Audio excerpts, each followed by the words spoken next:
They called him the Muhammad Ali of tennis. Divine power in human form, but the body keeps a ledger. The most explosive man on the planet became a prisoner of his own reflection. This is the story of Jo-Wilfried Tsonga, the giant who fought a war he could never win against himself. 2008, Melbourne.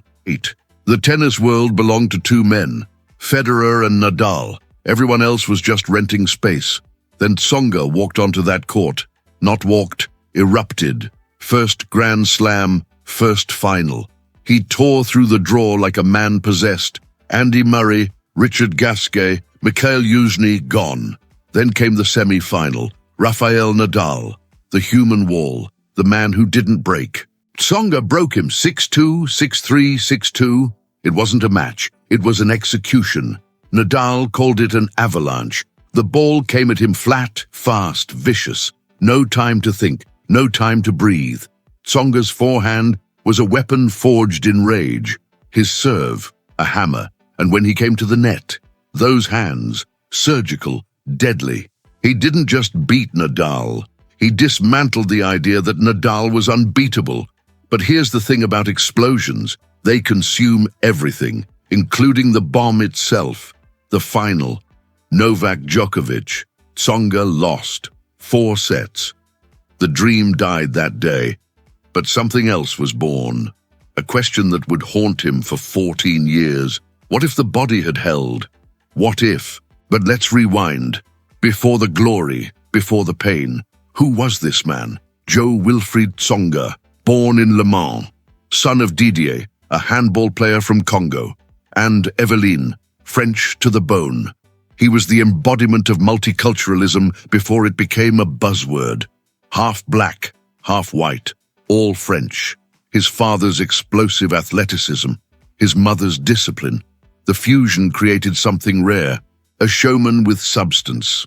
The tennis establishment in France had a tradition, technical players, classic stylists, men who won with finesse. Tsonga shattered the mold. He played like a prize fighter, all aggression, all heart. That celebration of his, the thumb dance. It wasn't rehearsed, it was pure joy, unfiltered, the kind of joy that made you believe sports still mattered.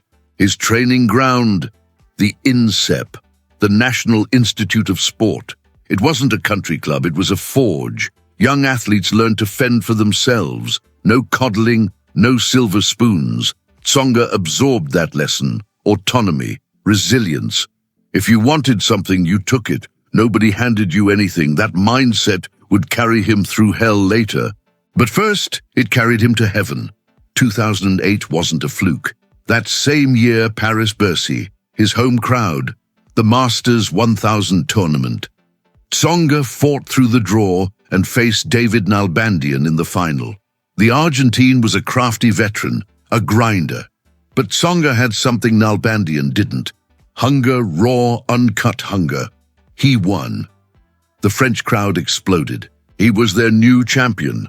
Top 10 in the world. A spot at the year-end Masters Cup in Shanghai. The future was limitless. Or so it seemed. The body was already breaking. Herniated discs. They'd been there since the beginning. Silent assassins in his lower back. Every serve, every jump, every explosive movement added weight to the debt. And the body always collects. Wimbledon, 2011. Quarterfinals, Roger Federer, the greatest grass court player in history. 7 titles on this lawn, 178 consecutive Grand Slam wins after taking a 2-set lead. Not a single loss, ever. The man didn't just win on grass. He owned it, possessed it. The court was his cathedral, and he was untouchable. Set 1. Federer played like a surgeon, precise, clinical, cold. His serve landed on lines Tsonga couldn't see. His backhand sliced low, skidding off the grass before Tsonga could react. 6-3, easy, effortless. Set 2, more of the same. Tsonga tried to fight, tried to impose his power, but Federer had an answer for everything. Drop shot, lob, passing shot down the line. It was a masterclass. 6-7 in a tiebreak. Federer took it. 7 points to 5, 2 sets to love. 0-2, down and out, finished. The press box was already writing the story. Federer cruises into semis. They'd seen this before. Everyone had. When Federer went up 2 sets, the match was over. The stats didn't lie. 178-0, unbroken. A law of nature. But something happened in that locker room, between sets. Nobody knows what Tsonga told himself. Maybe it was rage. Maybe it was the refusal to go quietly. Maybe it was the memory of every person who said he didn't belong. Whatever it was, when he walked back onto center court, he wasn't the same man. Set 3, first game. Tsonga came out swinging. His serve jumped off the grass like a missile. Ace, ace, unreturnable. Federer couldn't touch it. Then Tsonga broke, crushed a forehand return that Federer barely saw. The crowd stirred. This wasn't supposed to happen. Tsonga held, then broke again. Federer was rattled now. You could see it. The precision was gone. The Swiss was hitting long, hitting into the net. Tsonga's forehand was a weapon now. Every ball came flat, fast, heavy, no spin, no mercy. Federer tried to counter, tried to redirect, but the ball kept coming. Bang, bang, bang, 6-3. Tsonga took the 3rd set. The impossible had started. Set 4. Federer tried to reset, tried to remember who he was, the king, the champion, the man who never lost from here. But Tsonga wouldn't let him breathe. Every point was a war, every game a battle. Tsonga came to the net, those hands, surgical. A volley so soft it died on the grass. Federer couldn't reach it, then another break. Tsonga screamed, let it out. All the frustration, all the years of being close but not close enough. He was taking it out on Federer's serve, return after return, deep, hard. Federer scrambling, 6-3 again, 2 sets all. The impossible was real now. Center court was a madhouse. 15,000 people on their feet. The noise was deafening. This was Wimbledon. This was Federer's house, and Tsonga was burning it down. Set 5, the decider. Everything on the line. Federer served first, held, but you could see it in his eyes. Doubt. The wall had a crack. Tsonga held his serve to love. 4 aces. 4 hammers. Federer couldn't get a racket on them. 3 all. Then Tsonga broke. A forehand so violent Federer didn't move, just watched it pass. 4-3. Tsonga serving for the match at 5-4. The moment, the chance, the giant killing. Federer fought. Saved 1 match point, then another. Deuce advantaged Tsonga. Match point again. Federer served a challenge. Tsonga crushed the return. Federer lunged. Got a racket on it. But the ball floated long. Match. Tsonga, he'd done it. Reversed 2 sets to love against Roger Federer on grass. At Wimbledon, the streak was over. 178 wins became 178-1. History broken, the god bled. Federer admitted it afterward. I had no answer for his forehand. When he plays like that, there's nothing you can do. High praise from a legend, but it was true. For 3 sets, Tsonga had played like a man possessed. Untouchable, unstoppable. But here's the thing about dragon slaying. It takes everything, every ounce of energy, every drop of will. Tsonga won that match, then lost in the semis. The tank was empty. The body had given all it had. Close, but not close enough. The pattern was forming, and the body was keeping score. Toronto, 2014, the Rogers Cup. August heat, concrete courts, the kind of conditions that cook your legs after 3 sets. Tsonga entered as an underdog, ranked outside the top 10, dealing with knee issues. Taking painkillers just to get through practice. Nobody expected anything. First round, Mikhail Yuzhny, solid veteran. Tsonga won in 2 tiebreaks, nothing easy. Second round, Ernsts Gulbis, the Latvian hothead who'd just beaten Federer at Roland-Garros. Tsonga dismantled him. Then came the quarters, and everything changed. Novak Djokovic, number 1 in the world. The man who didn't lose Masters 1000 tournaments, especially not in straight sets. especially not to guys ranked 15, but that's exactly what happened. 6-2, 6-2, not close, not competitive, a beatdown. Tsonga played the match of his life, serve and volley, attack every second ball. Djokovic couldn't handle the pace, couldn't handle the aggression. The Serb looked confused, lost. This wasn't supposed to happen. After the match, Djokovic admitted he had no rhythm, no answers. Tsonga had taken the ball early, given him no time, rushed him into errors. It was clinical, surgical, a masterclass in aggressive tennis. But Toronto wasn't done. Next came the semis. Andy Murray, the Scot who ground you into dust. The human wall who never gave you a free point. 3 sets, 7-6, 4-6, 6-4, 2.5 hours, every point a war. Murray saved match points. Tsonga saved break points. It was brutal, physical, mental. When it ended, both men were destroyed, bent over, gasping, but Tsonga was through. 2 top 10 wins, 1 more to go, the final. Sunday afternoon, the stadium packed, and across the net, Roger Federer, the man he'd beaten at Wimbledon 3 years ago, the legend.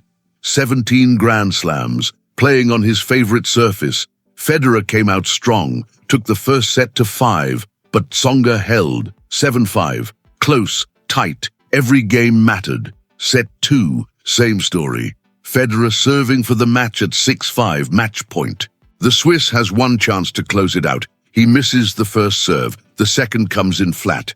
Tsonga crushes the return, forehand down the line. Federer can't get there, deuce. Tsonga breaks, forces a tiebreak, 7 points. Winner takes all. The tiebreak was a war, mini breaks traded. Both men refusing to blink, 6-all. Tsonga serves, ace, 7-6. 1 point from the title. Federer serves, Tsonga returns deep. Federer hits a forehand long. Match, tournament, title. Tsonga collapsed, lay on the court, couldn't move. 4 top 10 players in 1 week. Djokovic, Murray, Dimitrov in the semis before Murray, and Federer in the final. No one had done that in years, maybe ever. The locker room afterward was silent. Tsonga's knees were wrapped in ice, his back in spasm. The physio told him he shouldn't play for a week, maybe 2. The body was screaming, but Tsonga was smiling, because for 1 week, in 1 city, he'd been the best player on earth. Not Djokovic, not Federer, him. 17 wins. That became the number that defined him. 17 times Tsonga beat the big 3. Federer 6 times, Nadal 5 times, Djokovic 6 times, not once, not twice. 17 times he proved he belonged in their world. That on his best day, he was unbeatable. But the shadow was always there. The Grand Slam finals he never reached again. The #1 ranking that stayed just out of reach. The sense that he'd given everything and still come up short. Not because he wasn't good enough, but because the body wouldn't cooperate. The knees, the back, the shoulder. They kept breaking, and every time they broke, he lost time, lost momentum, lost his chance. The talent was never the problem. The problem was what happened in the silence of the locker room, when the cameras left, when the crowd went home, when it was just him and the pain, his knees, his back, his shoulder. The body was a battlefield, and he was losing. But before the body claimed its final victory, there was one more moment, one more chance at redemption.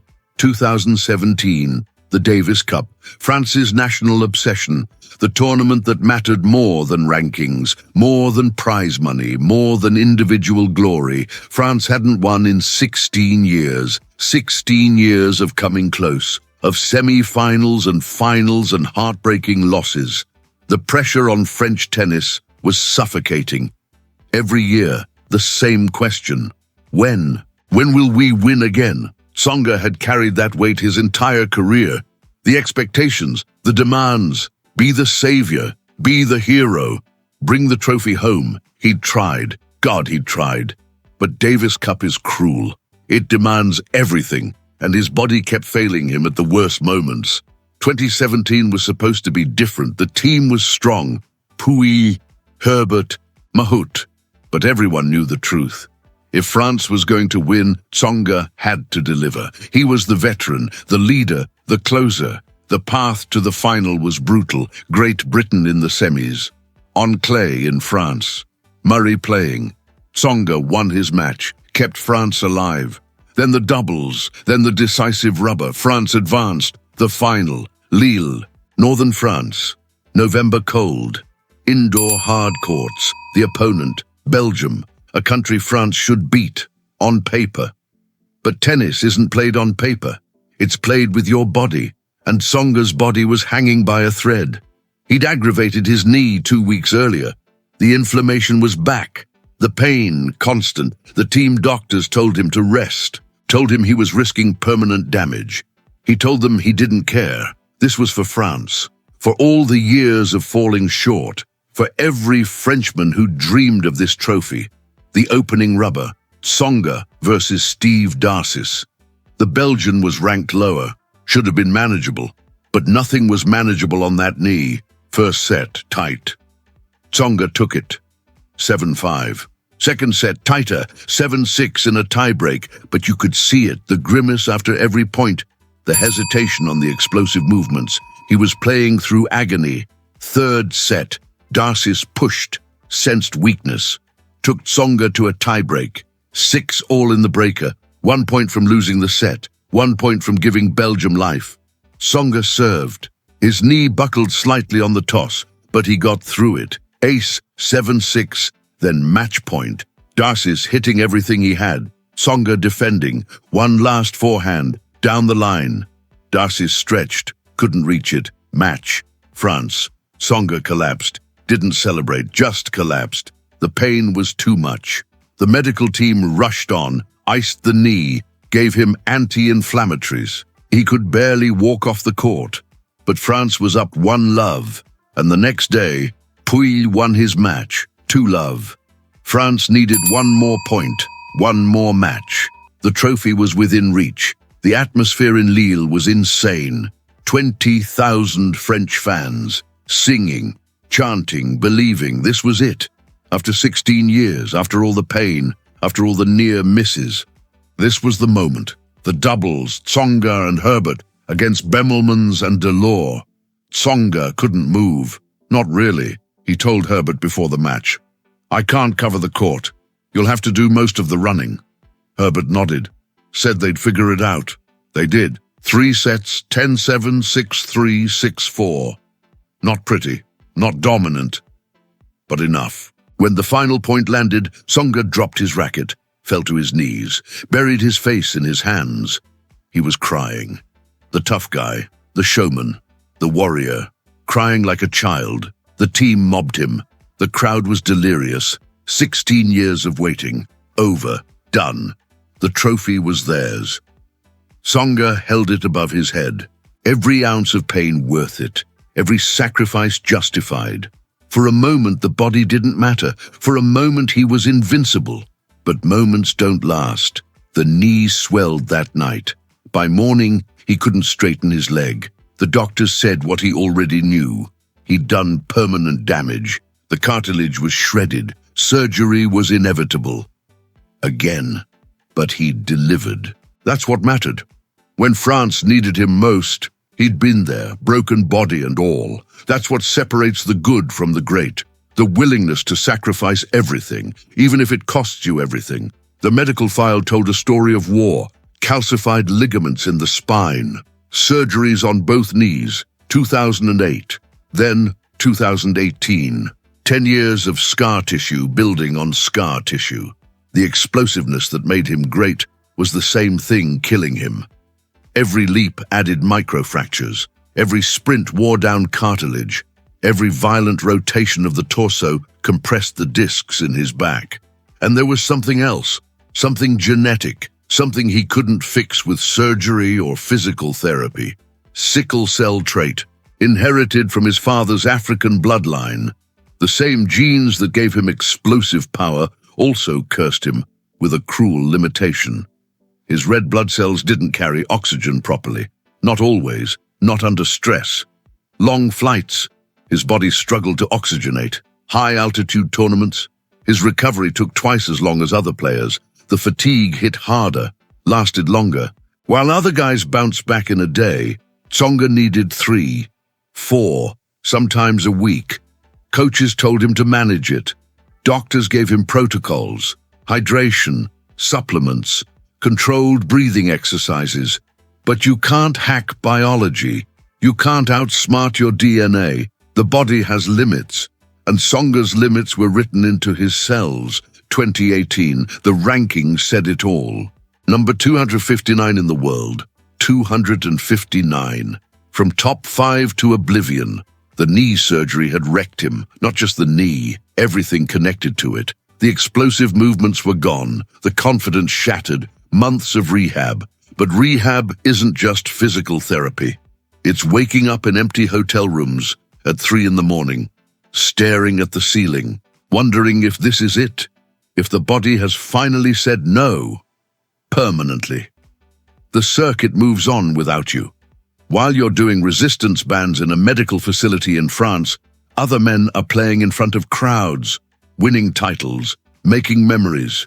You're scrolling through results on your phone, watching your ranking drop, 200, 220, 250. Each number a gut punch. Each week further from relevance. The hotels were the worst. Tournament hotels when you're injured are like graveyards. Everyone else is playing, you're just there, rehabbing, hoping. The physiotherapist comes at 8 a.m. You lie on the table, they manipulate the joint, test the range of motion. It hurts, everything hurts, but you don't say anything. Can't show weakness. Can't let them see the fear. After the session, you have nothing. Nowhere to go, can't practice, can't play. So you sit in your room, watch matches on TV, see guys you used to beat, guys you dominated. Now they're in quarterfinals and you're icing a knee that won't stop swelling. The loneliness is suffocating, your phone rings less, sponsors get quiet, invitations to events dry up. In tennis, you're only as valuable as your last result, and your last result was a medical retirement. 3 months ago, you try to stay positive, post updates on social media, working hard, coming back stronger. But late at night, alone, the doubt creeps in. What if stronger never comes? What if this is the end and you're just too stubborn to see it? The body sends signals, pain signals, every morning. The knee throbs before you even get out of bed. The back stiffens. You're 33, but you feel 60. Getting dressed takes 15 minutes. Putting on socks is a challenge. This is what elite athletes don't tell you. The body breaks, and it doesn't ask permission. But Tsonga clawed back again, fought his way into tournaments on protected ranking, lost early, got blown out.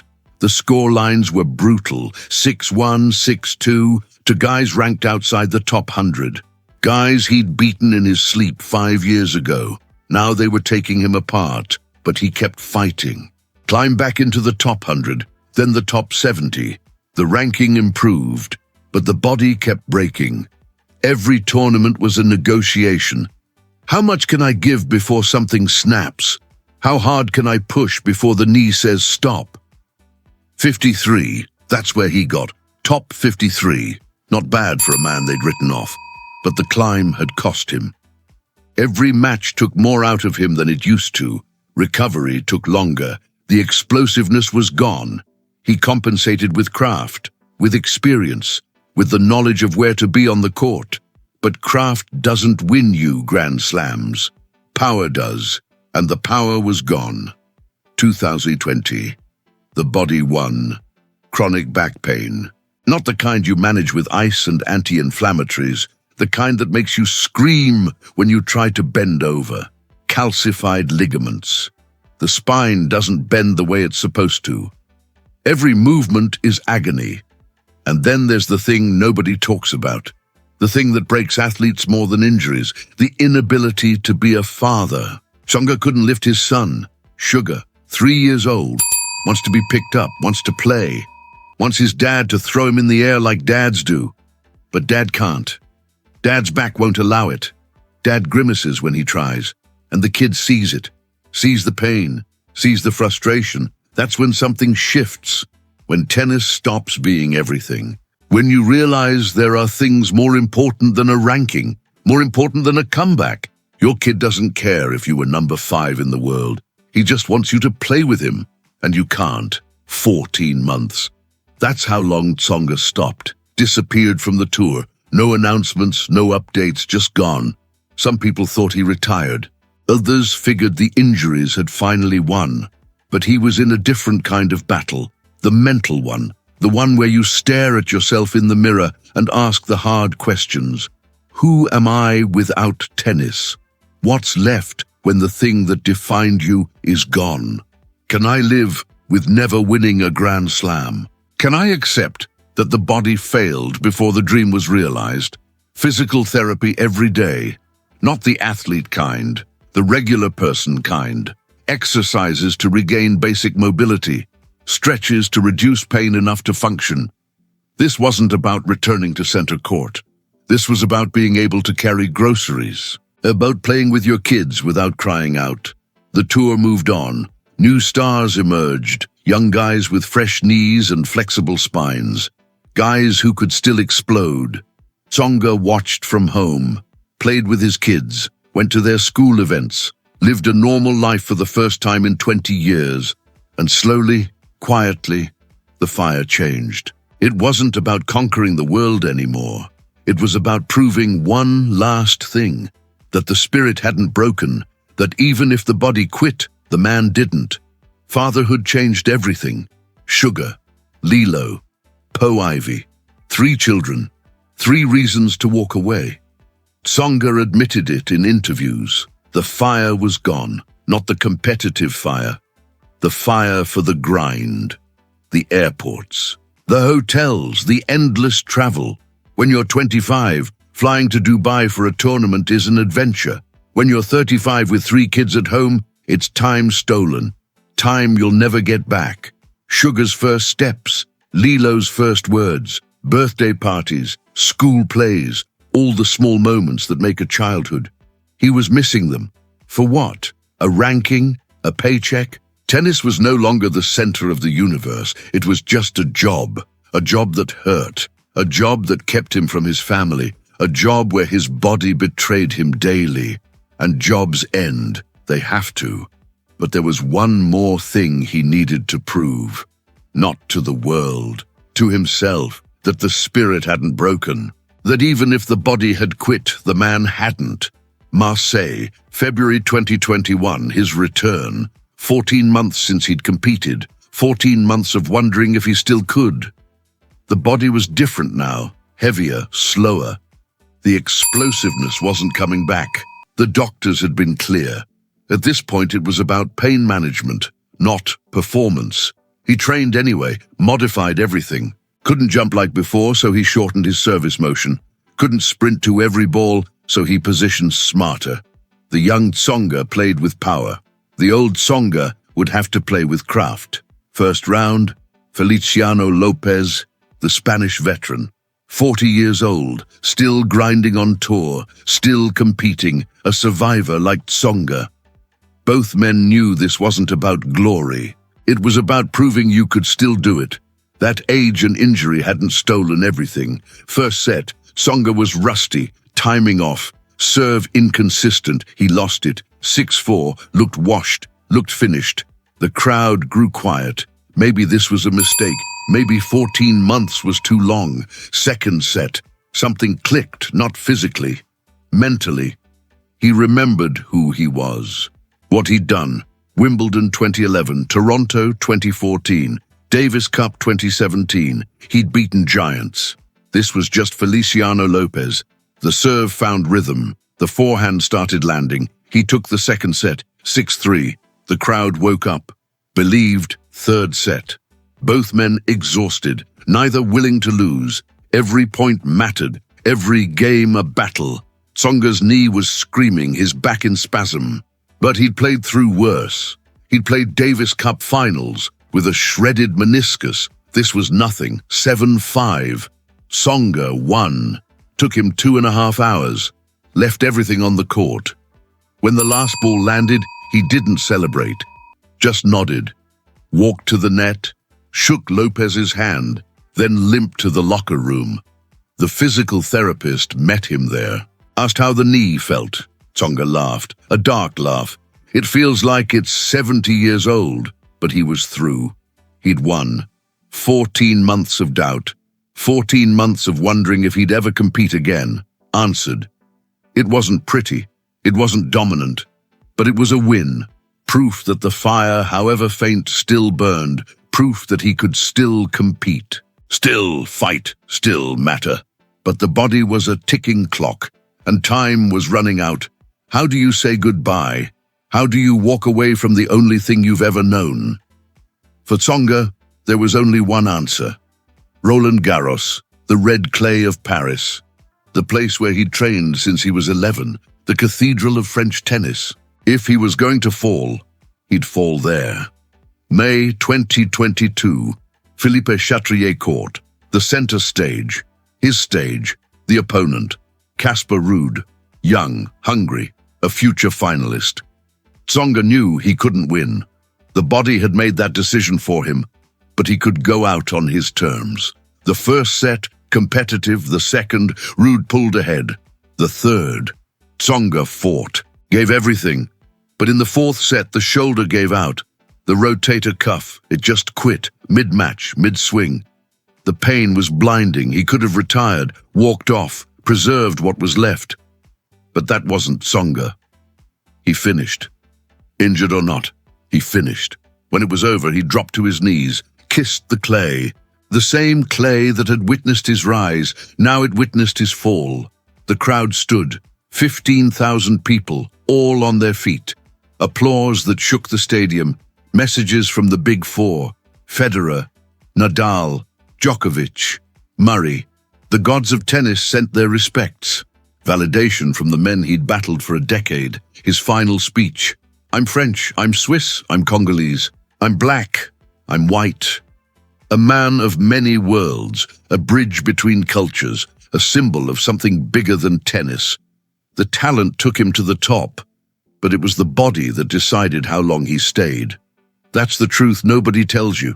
You can beat giants, you can defeat legends, but you can't defeat biology.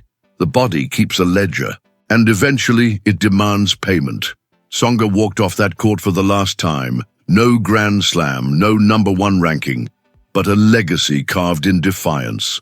17 wins against the Big Three, a Davis Cup title, an Olympic silver medal, 18 ATP titles, and something more valuable than all of it, respect. From his peers, from his rivals, from the gods themselves. He didn't retire to fade away. He built something, the All-In Group, tennis academies, educational programs, a blueprint for the next generation, scholarships, infrastructure, a tangible legacy. The body failed him, but the mind never stopped planning. Jo-Wilfried Tsonga, the gladiator of glass, the man who played like a god and suffered like a mortal, the showman who hid his pain behind a smile, the explosion that burned so bright it consumed itself. He lost the war against his body, but he won something else. The right to walk away with his head high. The right to say he gave everything, every drop, every ounce, until there was nothing left. That's not a tragedy. That's a life lived at full volume. No regrets, no what-ifs. Just the knowledge that when the body said stop, the spirit kept fighting. The court is empty now. The roar of the crowd is a memory. But the legacy remains, carved in clay, written in pain, sealed in glory. This was Jo-Wilfried Tsonga, the man who exploded into legend, and paid the price for it every single day.